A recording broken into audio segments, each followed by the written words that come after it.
네, 여러분, 안녕하세요. 오랜만에 영상을 찍는 것 같습니다. 한동안 조금 바쁜 일들이 많았는데, 오늘 영상에서 제가 하고 있는 강의의 일부분 중에 많은 분들이 조금 문의를 하셨던, 그리고 궁금해 하시던 사업 보고서를 읽고 기업의 사업적 내용과 분석을 하는 방법에 대해 간단하게 설명을 좀 드리려고 합니다. 일단 증권 분석의 1단계 혹은 이 전반적인 모든 단계에 다양한 요소들이 있습니다. 예를 들면 사업을 이해하고, 그리고 인적인 부분, 연구개발비나 투자와 관련된 부분, 그리고 재무 분석, 그리고 재무의 이익률, 그리고 마지막으로 이 기업이 어느 정도의 가격을 지불해야 하는지, 그런 다양한 요소들이 있는데요. 이 증권 분석 단계에서는 모든 단계와 그리고 부분들을 망라하고, 이 사업적 이해와 분석의 중요성은 증권 분석의 다른 모든 영역들을 압도합니다. 일단 그 부분을 먼저 알려드리면서 시작을 하고 싶었습니다. 이 주식을 매수하기 전에 투자 대상 기업을 분석할 때 현미경으로 좀 자세히 들여다보듯이 회사의 특징과 사업 활동을 세밀히 하나씩 분해해야 합니다. 예를 들면 회사 설립 연도, 제품의 모습과 기능, 기업의 성장 연역, 사무실 위치 대비, 주거래 은행. 조금 엉뚱하죠. 다 이유가 있습니다.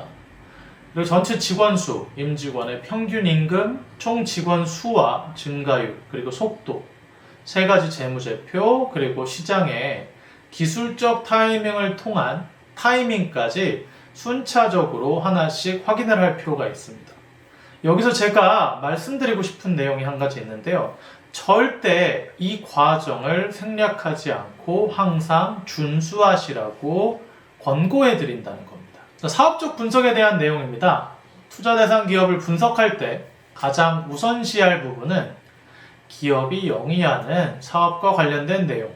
이 사업적 분석은 어떤 이유에서도 증권 분석에서 가장 우선시되는 영역인데, 재무 분석과 기술적 분석, 이 기술적 분석이라는 건 주식을 매수하거나 매도하는 타이밍을 분석하는 걸 말합니다. 기술적 분석도 압도하는 가장 핵심 영역입니다. 애초부터 투자하려는 회사의 사업 활동과 모델, 이 사업 모델이 이해되지 않는다면 처음부터 주식을 매수하지 말아야 한다는 뜻이에요. 우리가 물건을 살 때 그 어떤 사람도 겉에 포장이 이쁜데 안에 내용물이 뭔지도 모르면서 돈을 지불하고 물건을 사는 사람은 없을 겁니다. 주식도 마찬가지인 거죠. 겉으로 드러나는 재무제표나 다양한 수치를 보더라도 실제로 이 기업이 어떤 사업을 하는 회사인지 모르면 절대 주식을 매수하지 말아야 합니다. 내가 투자하는 게 뭔지 모르는 묻지마 투자가 되기 때문이죠. 주식 투자자로서 사업적 내용에서 파악할 부분은 가장 기본적인 이해예요. 이 기본적인 이해가 뭐냐? 가장 기초적인 질문. 이 회사는 과연 무슨 사업을 하는 회사일까? 부터 대답할 수 있는 수준에서 시작하시면 됩니다. 주식 투자자가 투자하기 가장 좋은 기업은 사업 내용이 심플하고 그리고 투명한 기업입니다. 사업적 분석의 목적은 기업이 어떤 제품과 이익을 보유하고 있는지, 그리고 어떤 속도로 성장할 수 있는지 일종의 단서를 찾아서 퍼즐을 맞추는 그런 개념이라고 생각하시면 돼요. 이 사업과 관련된 활동을 이해해야만 재무제표에서 드러난 수치가 어디서 어떻게 발생하는지, 그리고 왜 그런 수치가 모습을 보이는지를 이해할 수 있고, 또 때로는 일시적인 상황이나 산업의 호황으로 인해서 실적과 이익이 부풀려진 것은 아닌지 구체적으로 이해할 수도 있고요. 그리고 마지막으로는 아직 타인들이 모르는, 즉 다른 투자자들이 모르는 사업의 긍정적 혹은 부정적, 이 보이지 않는 가치가 재무제표에 드러나지 않고 사업보고서에서만 매달려 있는지 확인하기 위해서 우리가 사업과 관련된 활동을 이해하고 그리고 간단히 파악하는 노력을 해야 된다는 겁니다. 제가 초보자나 신입 투자자분들께 당부하고 싶은 내용 한 가지는 사업보고서를 마치 보물찾기처럼 생각하지 마시라는 거예요. 사업보고서를 한번 읽고 처음부터 모든 내용을 다 이해할 수 있는 이런 특화된 방법은 없습니다. 그래서 그 안에서 하나하나 이 기업이 어떤 활동을 하고 있고 어떤 사업을 하고 있는지 가능하면 천천히 차근차근 읽어보는 태도로 시작하는 것이 좋습니다. 어차피 계속 사업보고서를 읽다 보면 시간이 지나면 지날수록 사업보고서를 읽는 시간이 짧아집니다. 사업보고서에 회사의 개요라는 게 있어요. 이 회사의 개요라는 건 과거 발생한 시간적 변화를 차례대로 확인하실 수 있는 공간입니다. 기업이 보유한 관계사, 연결회사, 그리고 연결회사들을 분류하던 방식, 혹은 그 방식의 변화, 신규, 혹은 과거, 기업이 인수합병했던 세부 내용들도 포함되어 있습니다. 간단히 말해서 회사가 과거에 어떻게 연역을 만들어 왔고 기업에 어떤 변화가 있었는지 아주 간단하게 혹은 기본적인 설명을 하는 공간이죠. 우리가 회사의 개요를 통해 알아낼 수 있는 건 기업이 어떤 구조를 형성하고 있고 과거 어떤 사업적 변화가 존재했으며 재무제표에 보이는 기이한 수치 변화, 가끔 재무제표를 보다 보면 사업의 규모가 엄청 작았는데 특정 연도부터 기업이 규모가 5배, 10배씩 커지는 기하급수적으로 숫자가 커지는 현상을 발견할 때도 있습니다. 그럴 때는 회사의 개요에 들어가서 회사에 어떤 변화가 있었는지 파악해보면 그게 인수합병인지 혹은 예전에 관계회사였던 연결사가 이제 자회사로 편입이 되면서 이익과 매출이 연결회계가 되고 있는 건지 이런 다양한 부분들을 파악하기 위해서 회사의 개요를 뒤집어 볼 수 있습니다. 자, 다음은 사업의 내용에 대한 부분이에요.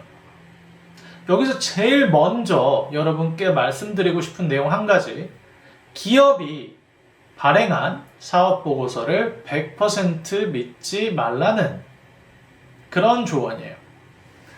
미국의 사업보고서는 매년 경영진이 어떤 생각으로 경영을 해왔고 또 어떤 계획을 수립해서 경영해 나갈 것인지에 대한 의견이 좀 다분히 포함되어 있습니다.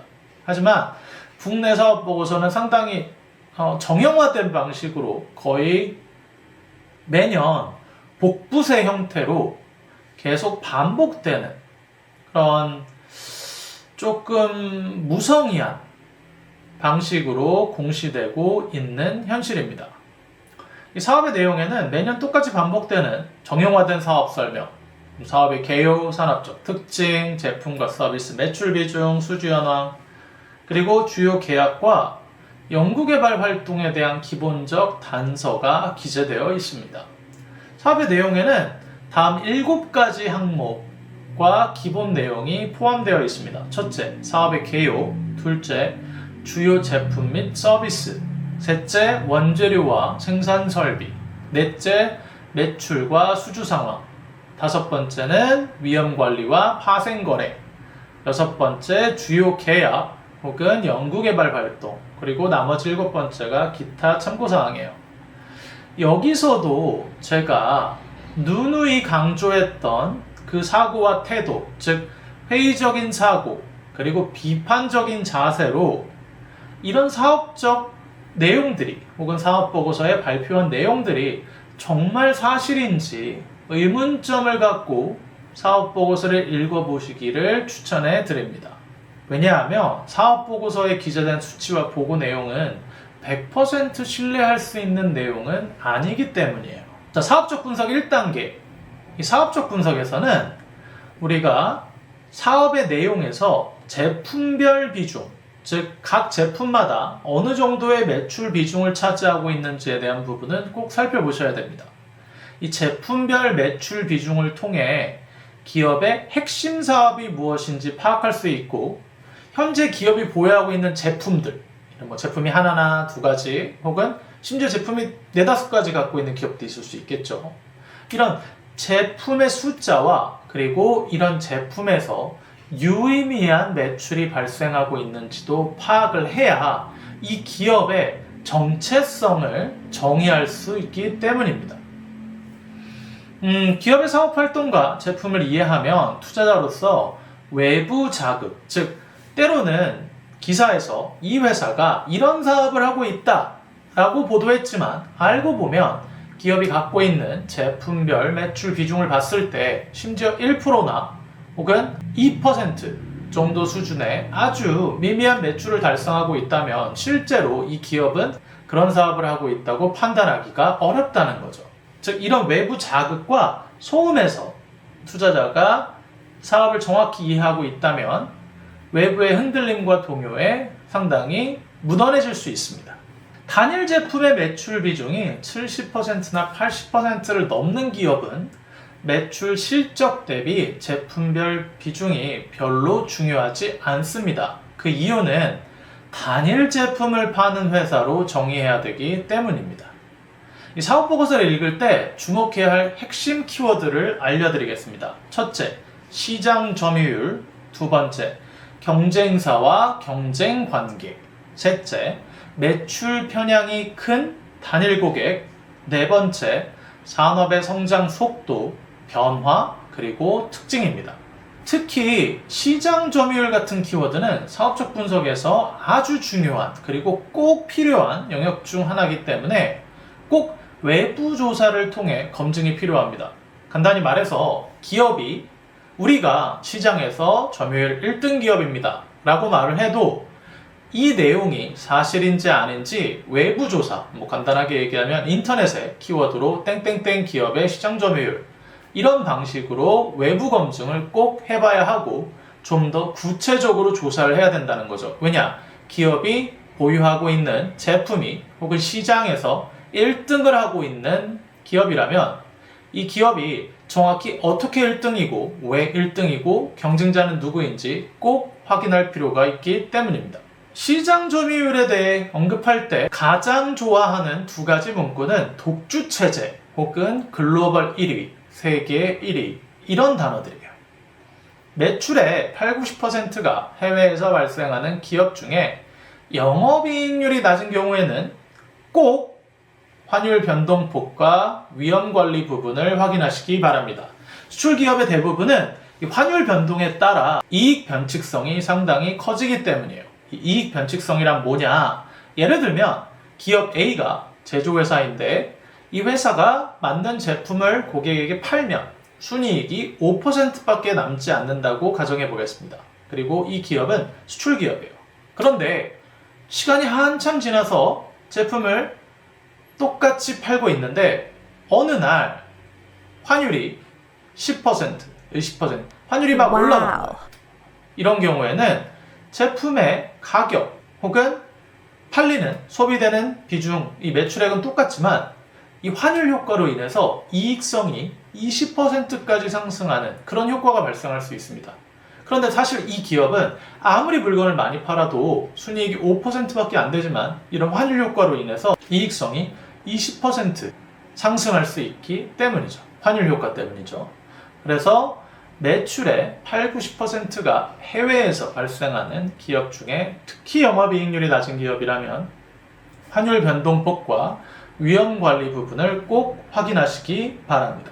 자, 다음은 사업의 2단계 인적 정량적 분석에 대한 내용입니다. 인적 정량적 분석에 대한 내용을 설명하기 전에 저희가 앞으로 조금 더 구체적으로 사업적 분석 1단계, 즉 어떻게 사업 보고서를 이해해야 되는지 좀 더 추가적으로 설명드릴 내용이 있기 때문에 오늘 영상은 아주 간단하고 기초적인 내용만 언급을 드리고 다음 영상에서 제가 아주 적나라하고 구체화된 사례를 여러분들과 함께 볼 수 있는 기회가 생기기를 기원하겠습니다. 감사합니다.